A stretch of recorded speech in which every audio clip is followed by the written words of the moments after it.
Those are great slides, but they're not mine. Pathoviz?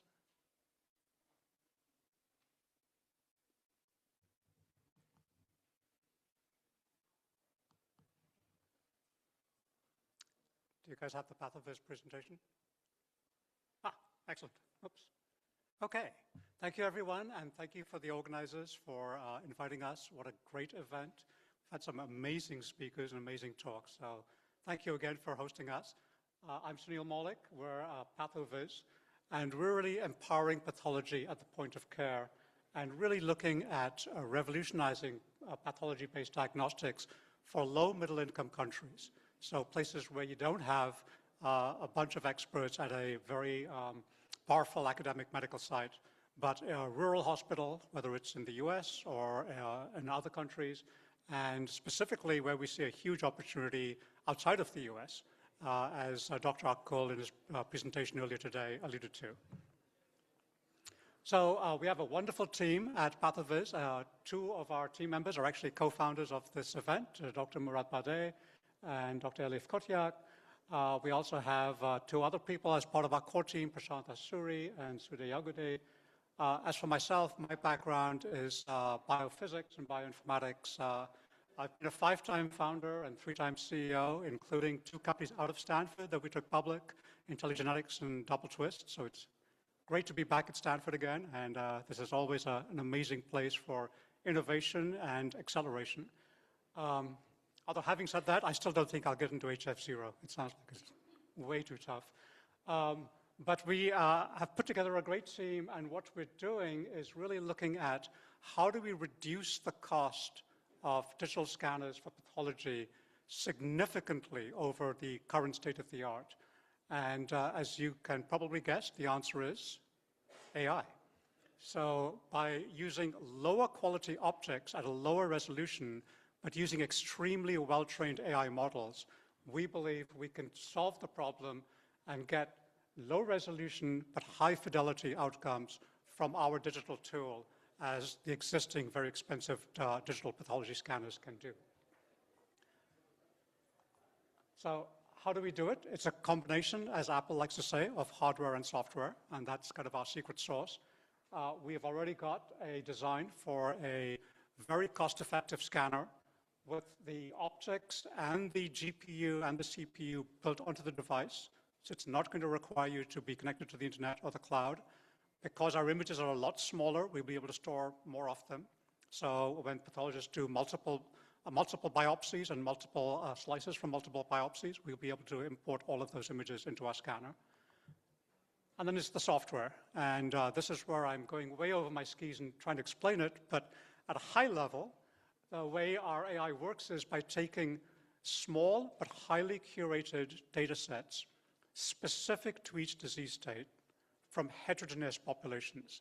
And this is where we're working with KOLs from top medical centers, both in the US and abroad, and training our system on specifically those models. So you could think of this as a small language model, if you like, or a highly curated training set.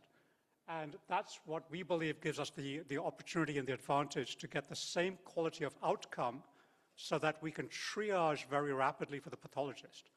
We're not a diagnosis tool. We're going to leave that to the pathologist. But we are a tool for enabling all of those slices and all of those images to be rapidly scanned, rapidly processed, and then triaged, prioritized and triaged for the pathologist to make the final decision.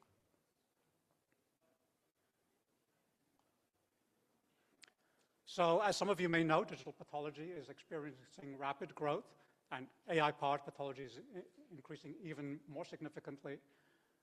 And specifically, the global demand far exceeds the supply. So unlike the US, there are many, many countries where the number of pathologists, and particularly the number of expert pathologists in areas like oncology and so on, are extremely few. We see that as a big opportunity. If we just look at India and Turkey alone, 2 countries where we already have access to KOLs and hospital systems, we are very excited about the opportunity for some of the non-invasive, rapidly diagnosable conditions that still affect millions of people in those countries.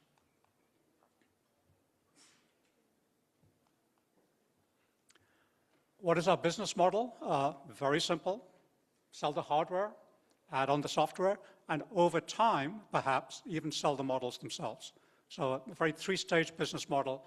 And really what we want to do is enable the pathologists. So we see this actually as a revenue generator for the pathology labs themselves. So really our target market is both in the United States in key areas that are underserved, for example, rural, but primarily outside the United States and outside countries where we may need to get FDA or CE approval, but we can get regulatory approval specific to those countries. We see a lot of opportunity. We see a lot of risks. This is a medical device after all. We're aware of some of the challenges. I'm not saying we've solved them by any means. This is where we need help. And this is where your advice and your expertise could be extremely beneficial. But we do have a plan. And we believe we can see at least some of the risks and have mitigated for some of them, but I'm sure by no means all. And I'd just like to close by using a quote from Dr. Akgol, and I didn't tell him I was going to use this, but we've had many conversations with him as one of our KOLs, and he said something almost as an aside in one of our meetings that really stuck with me. And this is really the big opportunity, and this is the way of democratizing digital pathology and making it clinically available to a huge population. So with that, I'll say thank you and happy to answer any questions.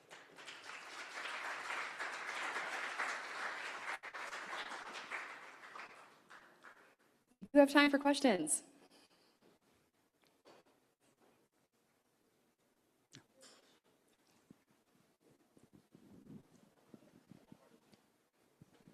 Hi. Hi. Thank you so much for your presentation. It was very interesting. I do have a couple questions, but I will try to narrow down to one. The first one is, I know you said you're working with hospitals in rural areas. Are your data sets that you're collecting only from hospitals? Because some of these people, even though these hospitals are in the rural areas, you still may be missing a subset. So I just want to know, like, where are you collecting your data sets from? Yeah, it's a challenging question because we're aware of the issue of perhaps bringing in bias into our data sets if we are only selecting data sets from certain areas, even if it's arbitrary. So I won't say I have a comprehensive answer to your question, but we are working very closely with KOLs who in some cases have already accumulated these data sets. So we're really going to work and collaborate with our KOLs. We're actually considering filing some grant proposals, SBIR grant applications with KOLs so that we can actually help do the research with them to ensure that as part of their research, we can get a truly representative data set. But I fully appreciate and I'm aware of the issue, not having said we've solved it yet. Thank you. Other questions?